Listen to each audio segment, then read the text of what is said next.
Bupati Aceh Tenggara tegaskan alokasi dana desa dengan bijak dan sesuai.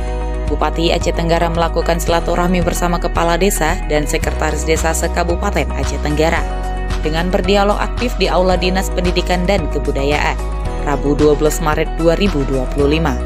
Muhammad Salim Fahri mengatakan silaturahmi yang dilaksanakan untuk mempererat silaturahmi antara pemerintah daerah, pemerintah kecamatan, dan pemerintah desa agar kinerja pemerintahan dapat bersinergi.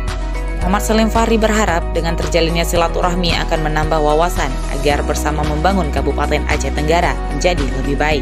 Tadi kami sudah membuka diri kepada seluruh kepala desa, termasuk Pak Camat. Kami akan membuka diri apabila ada yang kurang di desa tersebut, tolong dikomunikasikan baik dari tingkatan kepala desa, camat, OPD, dan sampai ke pimpinan daerah. Semoga hasil pertemuan ini nanti bisa menambah wawasan seluruh kepala desa agar bekerja sama-sama bisa solid untuk membangun Aceh Tenggara ke depannya. Kepala Desa Tanjung Aman Andian Syah mengungkapkan rasa terima kasih kepada pemerintah daerah yang telah melaksanakan silaturahmi.